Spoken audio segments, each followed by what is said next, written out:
Good morning guys, welcome to my channel. তো আবারও চলে এসেছি একটা ছোট্ট মিনি ব্লগ নিয়ে।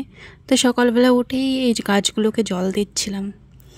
তো হঠাৎ দেখছি আমার নয়নতারা গাছে অনেকগুলো ফুল ফুটেছে, খুব সুন্দর লাগছে ফুলগুলো। তো সেগুলো দেখে ঘরে এসে এক কাপ চা আর দুটো বিস্কিট খেয়ে নিলাম। খাওয়ার পর বাইরে চলে গেছি। বাইরে গিয়ে দেখি আমাদের জাম গাছে অনেক জাম হয়েছে। তো সেগুলো মাটিতে পড়ে গেছে, তো সেগুলো নষ্ট হয়ে যাচ্ছে, সেগুলো তো আর খাওয়া যাবে না। তো আমি ঘরে বসেছিলাম, বসে দেখছি আমার মেহেন্দির কালারটা খুব সুন্দর এসছে। তো গতকালকেই দিয়েছি। তো গাইস দেখুন, আমার বোন স্কুল থেকে এসেছে। তো স্কুল থেকে আসার পথে ও জামরুল নিয়ে এসেছে। তো সেই জামরুলটাকে এখন খুব সুন্দর করে টেস্টি করে মাখাবে। তো আমরা সেটা খেয়ে নিয়ে তারপর স্নান করতে গিয়েছি। তো স্নান করা শেষ। তো এখন আমরা করব লাঞ্চ। তো লাঞ্চে বেশি কিছু নেই, মাংস ভাত। আর যদি ভিডিওটা ভালো লাগে, লাইক, কমেন্ট, শেয়ার আর সাবস্ক্রাইব।